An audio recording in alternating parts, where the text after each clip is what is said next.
wanita berselingkuh. Bersama saya Paulus Wiratno dalam acara Making Life Better. Saudara pendengar, berbicara mengenai perselingkuhan memang tidak ada habis-habisnya. Di dunia ini yang namanya peristiwa berselingkuh itu sifatnya ialah universal. Artinya di Denpasar ada yang berselingkuh, di Pontianak ada yang berselingkuh, di Kairo ada yang berselingkuh, di Amerika juga ada yang berselingkuh. Perselingkuhan adalah sebuah peristiwa yang bisa dialami atau bisa terjadi kepada siapa saja dan di mana saja. Adalah penting untuk memahami atau mengerti alasan-alasan kenapa orang berselingkuh. Dengan demikian, kita bisa mencari jalan keluar untuk mencegah atau mengobatinya. Dalam edisi kali ini, saya mengajak saudara membaca sebuah situs di internet yang menulis tentang mengapa wanita berselingkuh. Dan dari situ kita akan coba berbicara mengenai bagaimana kita mengatasinya. Dari hasil angket Femina, terlihat bahwa mayoritas wanita berselingkuh dengan alasan sebagai berikut. Pertama, wanita berselingkuh oleh karena mencari hal-hal yang tidak diperoleh dari suaminya. Misalnya, suaminya tidak memberikan perhatian ekstra. Atau barangkali suaminya adalah pria yang dingin, kurang romantis. Atau suaminya tidak pernah memberikan pujian-pujian yang kecil terhadap istrinya. Mungkin yang lainnya ada perempuan-perempuan yang tidak lagi merasakan romantika atau getaran asmara yang dulu diharapkannya. Itulah alasan yang pertama. Alasan yang kedua, mengapa wanita berselingkuh? Oleh karena merasa jenuh dalam perkawinan. Hidup terasa begitu-begitu saja dan tiada tantangan yang berarti. Tak ada degup jantung yang berdebar kala bersanding dengan pasangannya. Istilah yang saya pakai ialah sudah tidak ada grengnya lagi. Masih ingat kan waktu saudara berpacaran dulu? Dengan pasangan hidup saudara, waktu berpacaran dulu kalau disentuh tangannya saja udah gemetar. Kalau saling bertatap pandang, saudara sudah deg-degan. Kalau digandeng tangannya, saudara sudah nafasnya sudah sesak oleh karena saudara tidak sanggup lagi menanggung debaran hati yang terjadi pada waktu itu. Tetapi setelah menikah 10 tahun, itu semua sudah sirna, hilang entah kemana. Yang jelas, saudara sudah jenuh dalam perkawinan. Alasan yang ketiga, mengapa wanita berselingkuh adalah karena balas dendam akibat suami sudah lebih dahulu melakukan perselingkuhan. Nah, saya membaca menurut Bapak Adriana Ginanjar, seorang psikolog, dari sejumlah kecil wanita berselingkuh yang datang ke ruang prakteknya, umumnya alasan yang mereka kemukakan rata-rata karena komunikasi dengan suami sudah tidak nyaman. Sehingga ketika ada seseorang yang bisa menjadi pendengar yang baik, maka terjalinlah hubungan. Mulanya memang sekedar senang karena memiliki teman ngobrol di kala senggang. Namun lama-kelamaan pertemuan rutin menjadi suatu kebutuhan. Pasangan suami istri yang bekerja di Jakarta dan tinggal di luar kota Jakarta misalnya. Meski berangkat dan pulang kantor bersama-sama, komunikasi tetap tidak terjalin. Berangkat dan pulang kantor selalu stres karena jalan macet, ditambah rasa lelah. Mengobrol tidak lagi menjadi acara yang mengasihkan. Sebab salah bicara sedikit saja bisa menjadi pemicu pertengkaran. Jadi mereka lebih memilih diam. Kurangnya komunikasi itu yang membuat keintiman emosionalnya berkurang.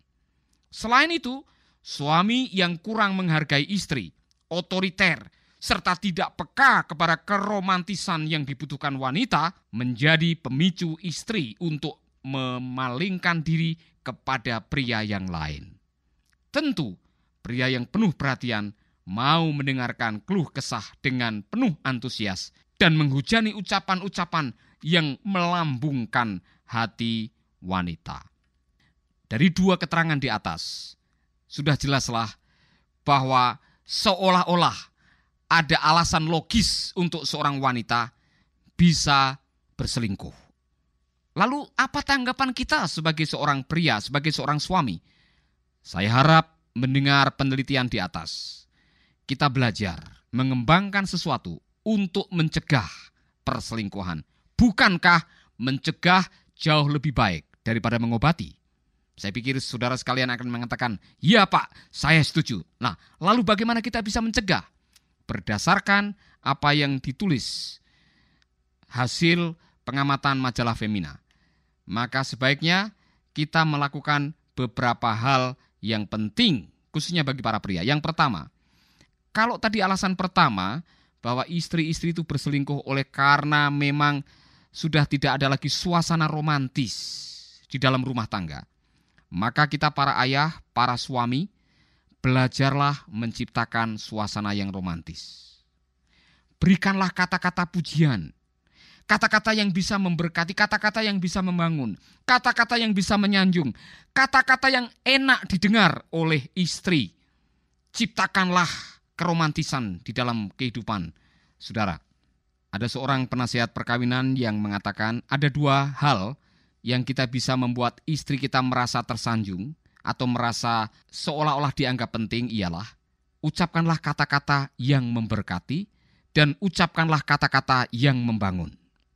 Saudaraku, Norman Wright mengatakan ada 4 hal yang perlu kita lakukan sebagai seorang suami untuk menciptakan atau untuk mencegah terjadinya perselingkuhan yang dilakukan oleh istri. Yang pertama ialah B, blessing, berkatilah istrimu. Ucapkanlah kata-kata yang memberkati. Lakukanlah tindakan-tindakan yang memberkati pasanganmu. Yang kedua, E, edifying, membangun. Ucapkanlah kata-kata yang membangun, bukan kritik yang menjatuhkan. Hindarkan mencari kesalahan-kesalahan atau kelemahan-kelemahan yang ada dalam pihak istri saudara. Sebaliknya, carilah alasan-alasan yang membuat saudara bisa bersyukur dan berterima kasih kepada istrimu. Kata-kata itu akan membuat saudara akhirnya mengucapkan kalimat-kalimat yang membangun. S, belajarlah sharing. Berbagi perasaan dengan pasangan hidupmu. Disarankan sebelum saudara tidur, usahakan menghabiskan waktu minimal masing-masing 10-15 menit untuk membagikan perasaan masing-masing. Kebiasaan itu akan membangun sebuah komunikasi yang baik, dan terciptanya sebuah komunikasi yang baik akan menciptakan kehangatan di dalam hubungan suami istri. Dan yang terakhir menurut Norman Wright ialah T, touching, sentuhan. Ketahuilah saudara bahwa istri suka disentuh. Mengapa? Karena kulit istri lebih tipis daripada kulit suami.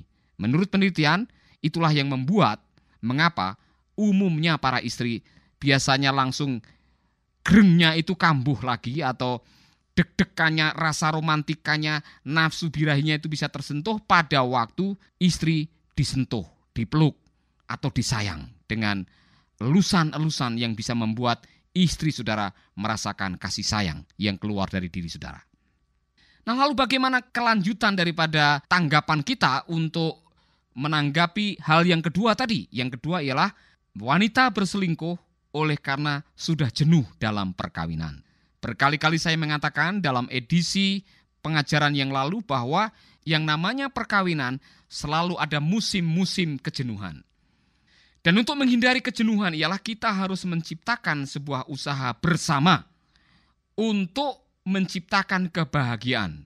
Usahakan tindakan-tindakan yang menyegarkan, yang membaharui romantika kehidupan cinta saudara.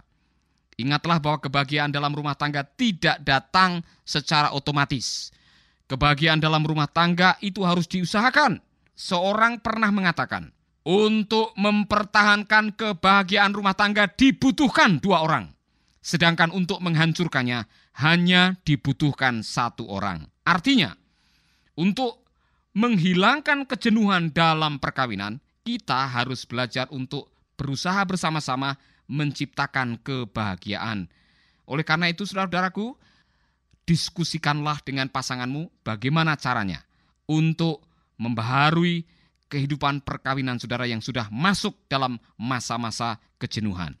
Bacalah buku-buku yang baik. Hadirilah seminar pasutri. Belajarlah dari barangkali radio atau dari video pengajaran-pengajaran yang bisa membuat kita meningkatkan kualitas hubungan suami istri. Tidak ada salahnya saudara bertanya dan belajar kepada orang lain. Hal yang ketiga yang menjadi penyebab perselingkuhan adalah balas dendam akibat suami sudah lebih dahulu selingkuh. Nah, ini repot ini.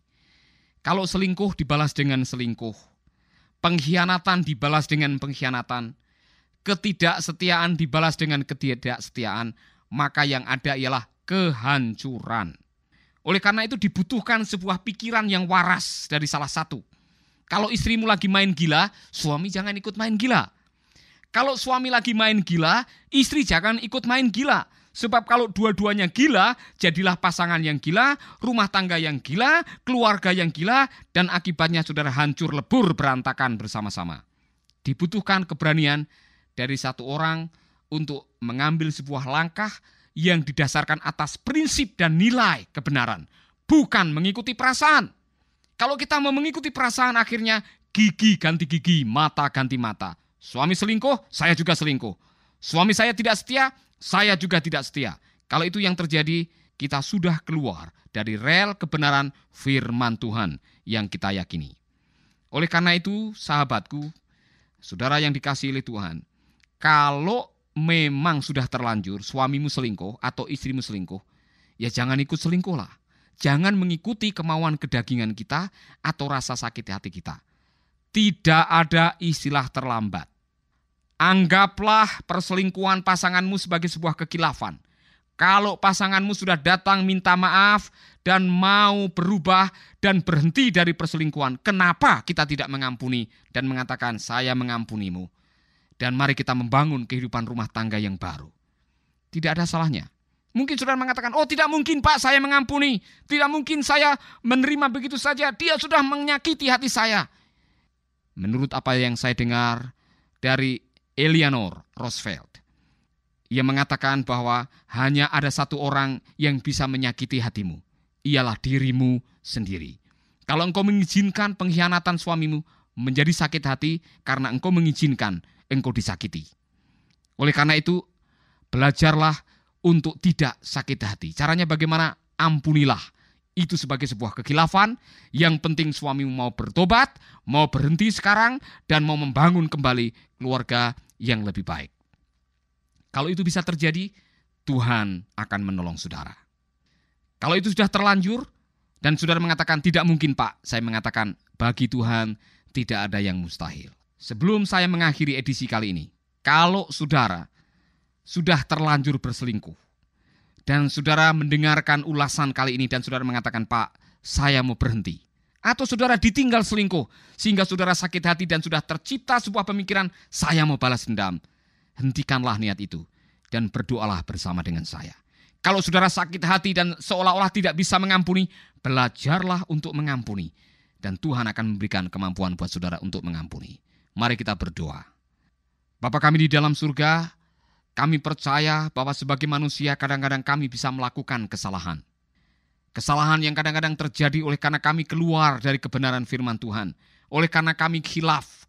Oleh karena kami tidak hidup berdasarkan kebenaran yang sudah kami yakini. Tuhan, berikan kami keberanian untuk berhenti, bertobat, dan mulai sekarang membaharui kehidupan kami. Bagi sahabat kami yang barangkali sudah sakit hati, ditinggal selingkuh dan sudah terlanjur punya keinginan untuk balas dendam, berikanlah kepada saudara-saudara kami ini kemauan untuk meninggalkan niat balas dendam. Bereaksi dan memberikan respon bukan berdasarkan perasaan, tapi nilai kebenaran yang kami yakini. Sahabat, Anda baru saja mendengarkan program Making Life Better. Hubungi kami di 0811 3901 144 atau 0811 3901 140. Mari dukung pelayanan Making Life Better melalui rekening BCA 66 900 30525. Sekali lagi, 66 900 30525. Atas nama Paulus Wiratno. Terima kasih, Tuhan Yesus memberkati. Making life better, bikin hidup lebih